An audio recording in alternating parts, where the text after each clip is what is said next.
10 second 9-8 ಇದೀಗ ಮೋದಿ ಅವರು ಮಾತಾಡ್ತಿದ್ದಾರೆ. Let's go live. नमस्कार देवियों और सज्जनों, a very good morning to all of you.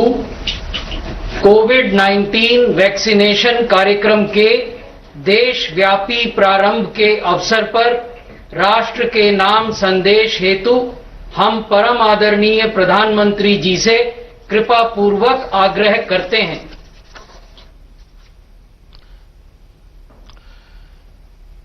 मेरे प्यारे देशवासियों, नमस्कार. आज के दिन का पूरे देश को बेसब्री से इंतजार रहा है. कितने महीनों से देश के हर घर में बच्चे, बूढ़े, जवान सभी की जुबान पर यही सवाल था कि कोरोना की वैक्सीन कब आएगी. तो अब कोरोना की वैक्सीन आ गई है. बहुत कम समय में आ गई है. अब से कुछ ही मिनट बाद भारत में दुनिया का सबसे बड़ा टीकाकरण अभियान शुरू होने जा रहा है. मैं सभी देशवासियों को इसके लिए बहुत बहुत बधाई देता हूं. आज वो वैज्ञानिक, वैक्सीन रिसर्च से जुड़े अनेकों लोग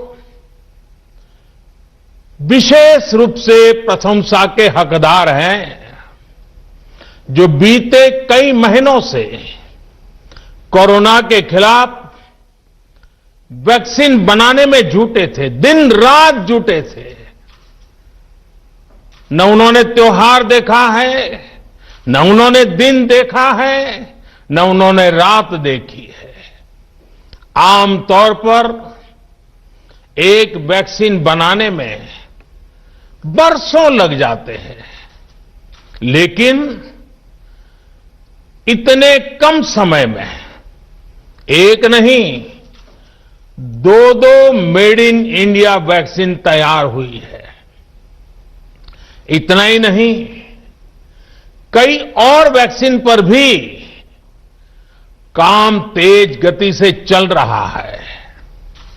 ये भारत के सामर्थ्य, भारत की वैज्ञानिक दक्षता, भारत के टैलेंट का जीता जागता सबूत है.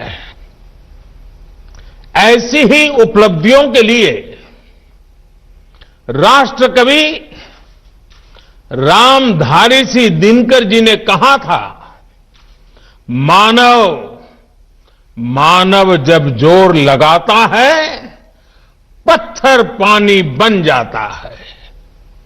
भाइयों और बहनों, भारत का टीकाकरण अभियान बहुत ही मानवीय और महत्वपूर्ण सिद्धांतों पर आधारित है. जिसे सबसे ज्यादा जरूरी है, उसे सबसे पहले कोरोना का टीका लगेगा. जिसे कोरोना संक्रमण का रिस्क सबसे ज्यादा है, उसे पहले टीका लगेगा. जो हमारे डॉक्टर्स हैं, नर्सेस हैं, अस्पताल में सफाई कर्मी हैं, मेडिकल, पैरामेडिकल स्टाफ हैं, वो कोरोना की वैक्सीन के सबसे पहले हकदार हैं. चाहे वो सरकारी अस्पताल में हो या फिर प्राइवेट में, सभी को ये वैक्सीन प्राथमिकता पर लगेगी. इसके बाद उन लोगों को टीका लगाया जाएगा जिन पर जरूरी सेवाओं और देश की रक्षा या कानून व्यवस्था की जिम्मेदारी है. जैसे हमारे सुरक्षा बल हो गए, पुलिसकर्मी हो गए, फायर ब्रिगेड के लोग हो गए, सफाई कर्मचारी हो गए, इन सभी को ये वैक्सीन प्राथमिकता पर लगेगी। और मैंने जैसा पहले भी कहा है, इनकी संख्या करीब करीब 3 करोड़ होती है। इन सभी के वैक्सीनेशन का खर्च भारत सरकार द्वारा उठाया जाएगा।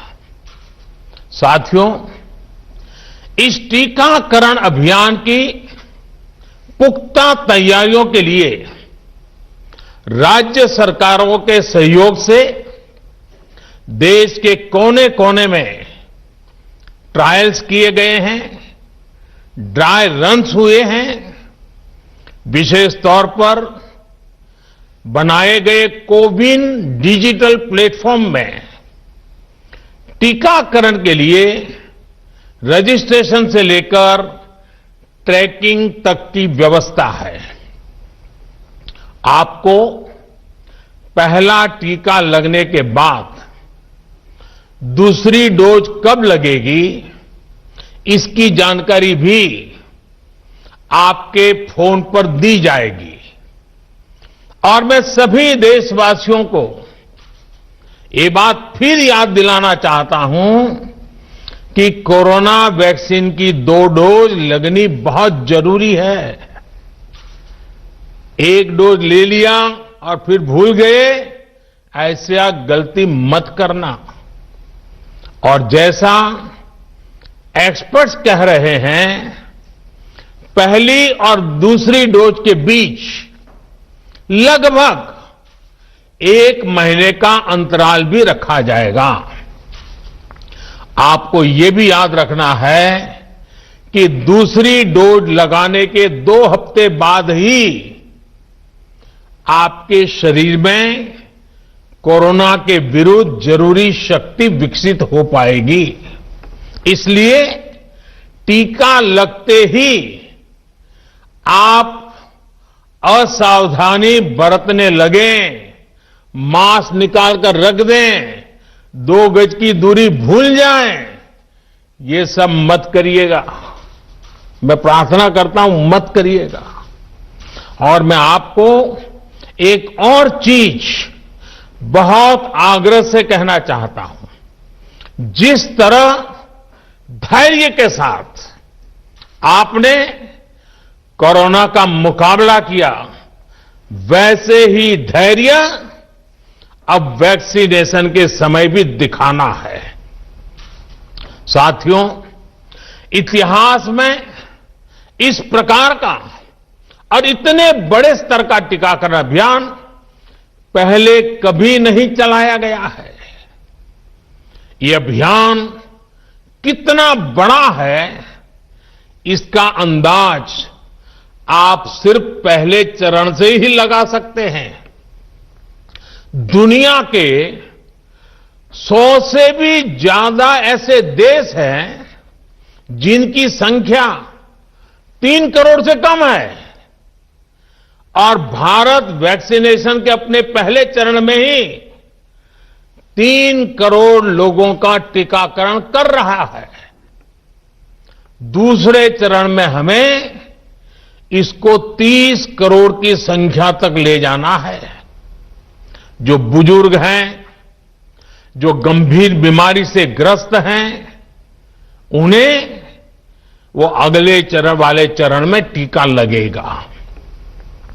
आप कल्पना कर सकते हैं, 30 करोड़ की आबादी से ऊपर के दुनिया के सिर्फ 3 ही देश हैं, खुद भारत, चीन और अमेरिका। और कोई भी देश ऐसा नहीं है जिनकी आबादी इनसे ज्यादा हो। इसलिए भारत का टीकाकरण अभियान इतना बड़ा है, और इसलिए ये अभियान भारत के सामर्थ्य को दिखाता है। और मैं देशवासियों को एक और बात कहना चाहता हूं। हमारे वैज्ञानिक, हमारे एक्सपर्ट्स जब दोनों मेड इन इंडिया वैक्सीन की सुरक्षा और प्रभाव को लेकर आश्वस्त हुए, तभी उन्होंने इसके इमरजेंसी उपयोग की अनुमति दी है। इसलिए देशवासियों को किसी भी तरह के प्रोपेगेंडा, अफवाहें, दुष्प्रचार से बचकर रहना है। साथियों, भारत के वैक्सीन वैज्ञानिक, हमारा मेडिकल सिस्टम भारत की प्रक्रिया की पूरे विश्व में बहुत विश्वसनीयता है और पहले से है। हमने ये विश्वास अपने ट्रैक रिकॉर्ड से हासिल किया है। मेरे प्यारे देशवासियों, हर हिंदुस्तानी इस बात का गर्व करेगा कि दुनिया भर के करीब 60% बच्चों को जो जीवन रक्षक टीके लगते हैं वो भारत में ही बनते हैं। भारत की सख्त वैज्ञानिक प्रक्रियाओं से ही होकर के गुजरते हैं। भारत के वैज्ञानिकों को और वैक्सीन से जुड़ी हमारी विशेषज्ञता पर दुनिया का ये विश्वास made in India corona vaccine में और मजबूत होने वाला है। इसकी कुछ और खास बातें हैं जो आज मैं देशवासियों को जरूर बताना चाहता हूं।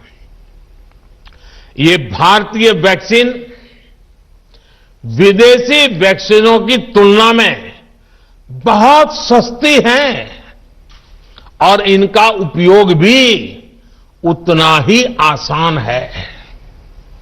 विदेश में तो कुछ वैक्सीन ऐसी हैं जिसकी एक डोज 5,000 रुपया तक में है और जिसे -70 डिग्री तापमान में फ्रीज में रखना होता है। -70 डिग्री। वहीं भारत की वैक्सीन्स ऐसी तकनीक पर बनाई गई हैं जो भारत में बरसों से ट्राइड और टेस्टेड है। ये वैक्सीन स्टोरेज से लेकर ट्रांसपोर्टेशन तक भारतीय स्थितियों और परिस्थितियों के अनुकूल है। यही वैक्सीन अब भारत को कोरोना के खिलाफ लड़ाई में निर्णायक जीत दिलाएगी। साथियों, कोरोना से हमारी लड़ाई आत्मविश्वास और आत्मनिर्भरता की रही है। इस मुश्किल लड़ाई से लड़ने के लिए हम अपने आत्मविश्वास को कमजोर नहीं पड़ने देंगे। ये प्रण हर भारतीय में दिखाई दिया है। संकट कितना ही बड़ा क्यों न हो, देशवासियों ने कभी आत्मविश्वास खोया नहीं। जब भारत में कोरोना पहुंचा तब देश में कोरोना टेस्टिंग की एक ही लैब थी। हमने अपने सामर्थ्य पर विश्वास रखा और आज 2300 से ज्यादा लैब्स का नेटवर्क हमारे पास है। शुरुआत में हम mask, PPE kit, testing kits, ventilators जैसे जरूरी सामान के लिए भी विदेशों पर निर्भर थे। आज इन सभी सामानों के निर्माण में हम आत्मनिर्भर हो गए हैं और इनका निर्यात भी कर रहे हैं।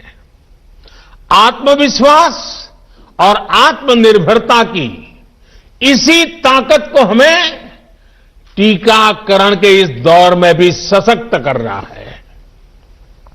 साथियों, महान तेलुगु कवि श्री गुराजाड़ा अप्पा राव गुराजाड़ा अप्पा राव ने कहा था, सौंत लाभम कौंत मानुको, सौंत लाभ कौंत मानुको, पौरू गुवाडिकी तोड़ू पाड़बोए, देश मंटे मट्टी कादोई, देश मंटे मनुष्य लोय। यानी हम दूसरों के काम आए, ये निस्वार्थ भाव हमारे भीतर रहना चाहिए। राष्ट्र सिर्फ मिट्टी, पानी, कंकड़, पत्थर से नहीं बनता, बल्कि राष्ट्र का अर्थ होता है हमारे लोग। कोरोना के विरुद्ध लड़ाई को संपूर्ण देश ने इसी भावना के साथ लड़ा है। आज जब हम बीते साल को देखते हैं तो एक व्यक्ति के रूप में, एक परिवार के रूप में, एक राष्ट्र के रूप में हमने बहुत कुछ सीखा है, बहुत कुछ देखा है, जाना है, समझा है। आज भारत जब अपना टीकाकरण अभियान शुरू कर रहा है तो मैं उन दिनों को भी याद कर रहा हूं। कोरोना संकट का वो दौर जब हर कोई चाहता था कि कुछ करें, लेकिन उसको उतने रास्ते नहीं सूझते थे। सामान्य तौर पर बीमारी में पूरा परिवार बीमार व्यक्ति की देखभाल के लिए जुट जाता है, लेकिन इस बीमारी ने तो बीमार को ही अकेला कर दिया। अनेकों जगह पर छोटे छोटे बीमार बच्चों को मां से दूर रहना पड़ा। मां परेशान रहती थी, मां रोती थी, लेकिन चाहकर भी कुछ कर नहीं पाती थी। बच्चे को अपनी गोद में नहीं ले पाती थी। कहीं बुजुर्ग पिता अस्पताल में अकेले अपनी बीमारी से संघर्ष करने को मजबूर थे। संतान चाहकर भी उसके पास नहीं जा पाती थी। जो हमें छोड़कर चले गए, उनको परंपरा के मुताबिक वो विदाई भी नहीं मिल सकी जिसके वो हकदार थे।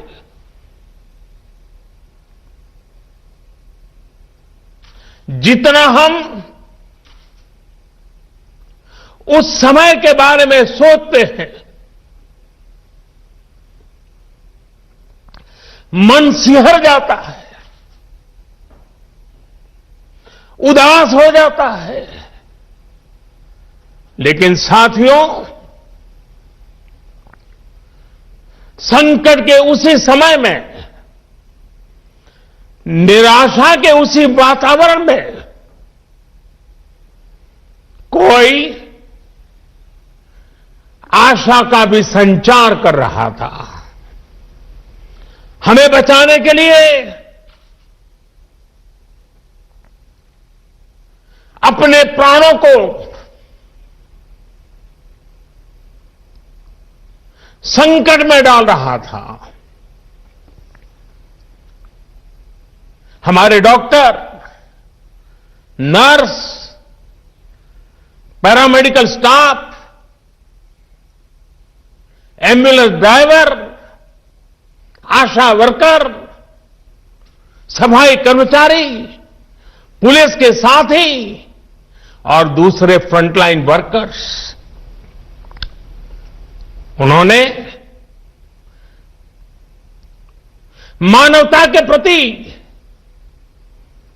अपने दायित्व को प्राथमिकता दी। इनमें से अधिकांश तब अपने बच्चों, अपने परिवार से दूर रहे, कई कई दिन तक घर नहीं गए।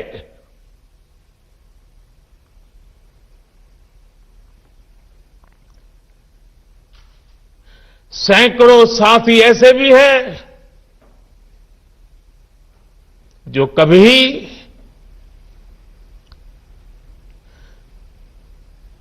घर वापस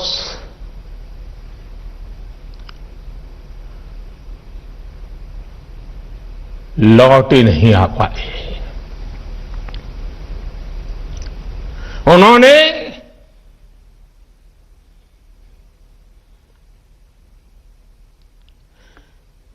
एक एक जीवन को बचाने के लिए अपना जीवन आहूत कर दिया। इसलिए आज कोरोना का पहला टीका स्वास्थ्य सेवा से जुड़े लोगों को लगाकर एक तरह से समाज अपना ऋण चुका रहा है। ये टीका उन सभी साथियों के प्रति कृतज्ञ राष्ट्र की आदरांजलि भी है। भाइयों और बहनों,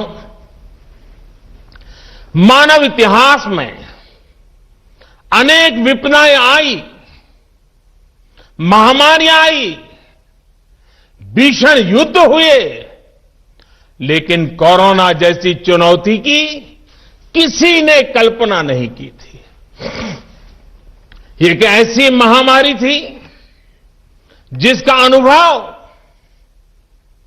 ना तो साइंस को था ना ही सोसाइटी को था।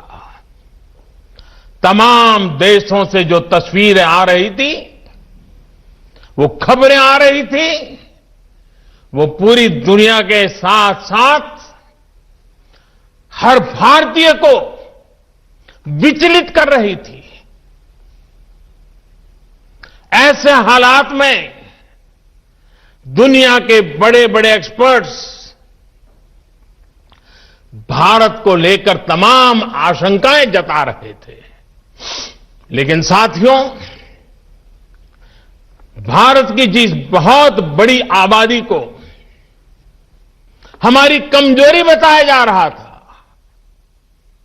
उसको ही हमने अपनी ताकत बना दिया। भारत ने संवेदनशीलता और सहभागिता को लड़ाई का आधार बनाया। भारत ने 24 घंटे सतर्क रहते हुए, हर घटनाक्रम पर नजर रखते हुए सही समय पर सही फैसले लिए। 30 जनवरी को भारत में कोरोना का पहला मामला मिला, लेकिन इसके 2 सप्ताह से भी पहले भारत एक हाई लेवल कमिटी बना चुका था। पिछले साल आज का ही दिन था जब हमने बाकायदा सर्वेलांस शुरू कर दिया था। 17 जनवरी 2020 वो तारीख थी जब भारत ने अपनी पहली एडवाइजरी जारी कर दी थी। भारत दुनिया के उन पहले देशों में से था जिसने अपने एयरपोर्ट्स पर यात्रियों की स्क्रीनिंग शुरू कर दी थी। साथियों, कोरोना के खिलाफ लड़ाई में भारत ने जैसी इच्छा शक्ति दिखाई है, जो साहस दिखाया है, जो सामूहिक शक्ति का परिचय करवाया है, वो आने वाली अनेक पीढ़ियों के लिए प्रेरणा का काम करेगा। याद कीजिए, जनता कर्फ्यू कोरोना के विरुद्ध हमारे समाज के संयम और अनुशासन का भी परीक्षण था, जिसमें हर देशवासी सफल हुआ। जनता कर्फ्यू ने देश को मनोवैज्ञानिक रूप से लॉकडाउन के लिए तैयार किया।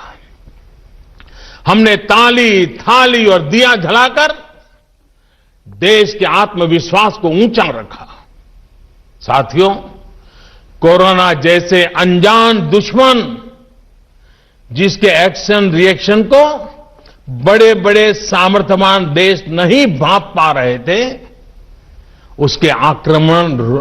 उसके संक्रमण को रोकने का सबसे प्रभावी तरीका ही यही था कि जो जहां है वो वहीं रहे।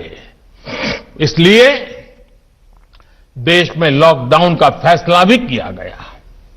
यह निर्णय आसान नहीं था।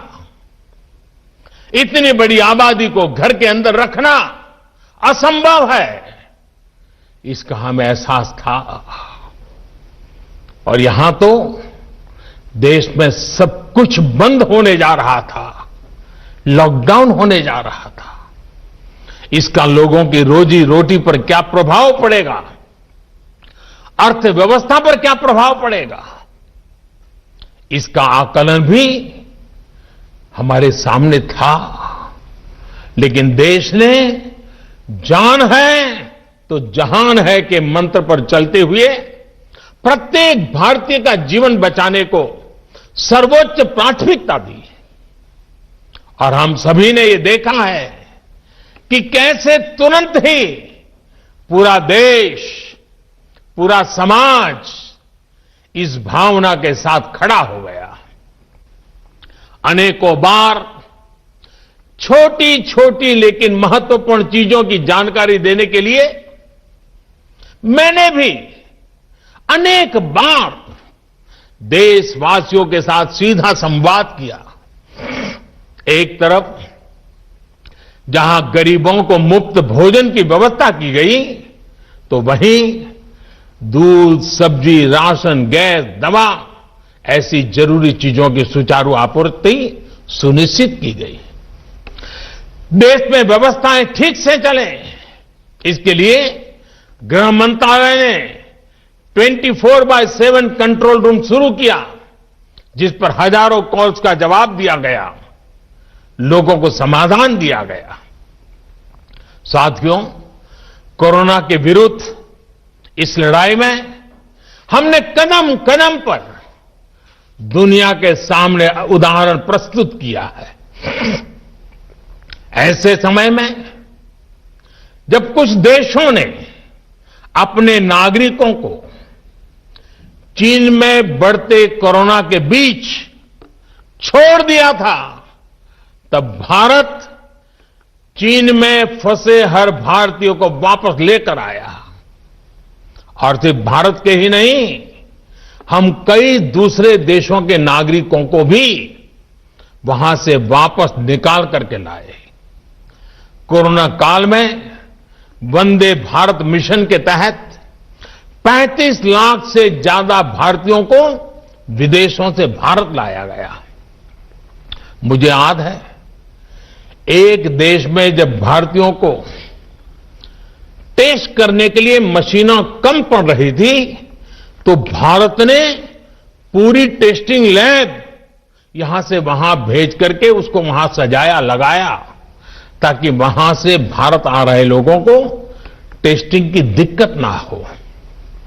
साथियों, भारत ने इस महामारी से जिस प्रकार से मुकाबला किया, उसका लोहा आज पूरी दुनिया मान रही है।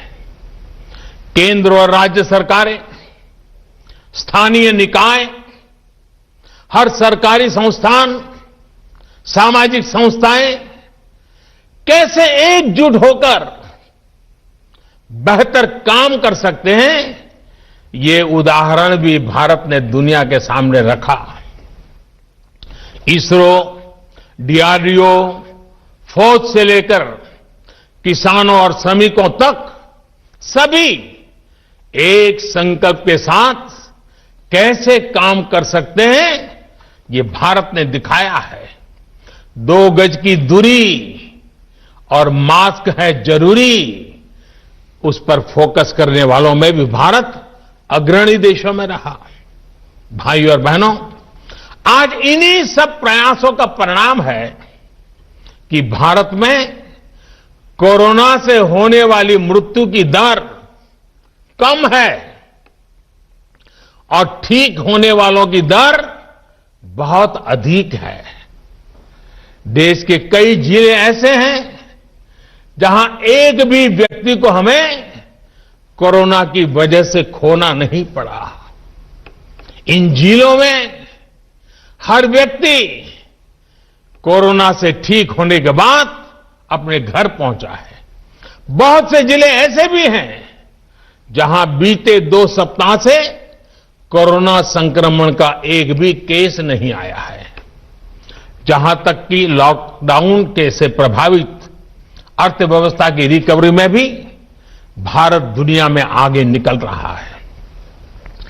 भारत उन गिने चुने देशों में है जिसने मुश्किल के बावजूद दुनिया के 150 से ज्यादा देशों में जरूरी दवाएं और जरूरी मेडिकल सहायता पहुंचाई।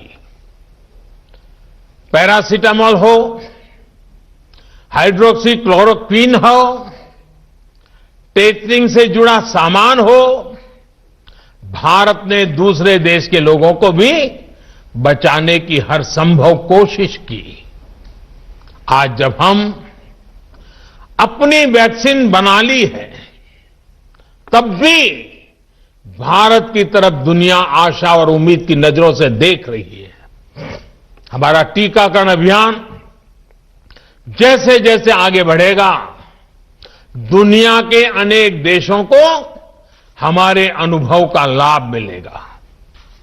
भारत की वैक्सीन, हमारी उत्पादन क्षमता पूरी मानवता के हित में काम आए, ये हमारी प्रतिबद्धता है। भाइयों और बहनों, ये टीकाकरण अभियान अभी लंबा चलेगा। हमें जन जन के जीवन को बचाने में योगदान देने का मौका मिला है और इसलिए इस अभियान से जुड़ी प्रक्रिया को, उस प्रक्रिया का हिस्सा बनने के लिए भी देश में वॉलेंटियर आगे आ रहे हैं।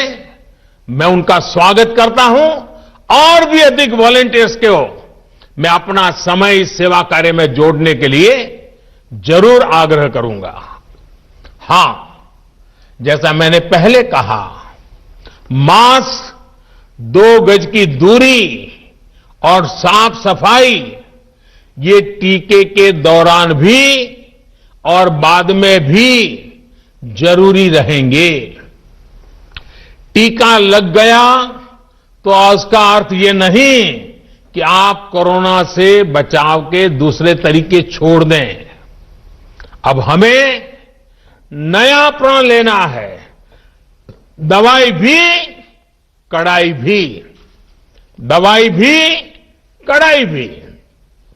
आप सभी स्वस्थ रहें, इसी कामना के साथ इस टीकाकरण अभियान के लिए पूरे देश को बहुत बहुत शुभकामनाएं देता हूं। देश के वैज्ञानिकों का, रिसर्चर्स का, लैब में जुड़े हुए सब लोगों का, जिन्होंने पूरे साल एक ऋषि की तरह अपने लैब में जीवन खपा दिया और ये वैक्सीन देश और मानवता को दी है। मैं उनको भी विशेष रूप से अभिनंदन करता हूं, उनका आभार व्यक्त करता हूं। मेरी आप सबको बहुत बहुत शुभकामनाएं हैं। आप जल्द इसका लाभ उठाएं, आप भी स्वस्थ रहें, आपका परिवार भी स्वस्थ रहें, पूरी मानव जात इस संकट की घड़ी से बाहर निकले और स्वस्थता हम सबको प्राप्त हो। इसी एक कामना के साथ आप सबका बहुत बहुत धन्यवाद।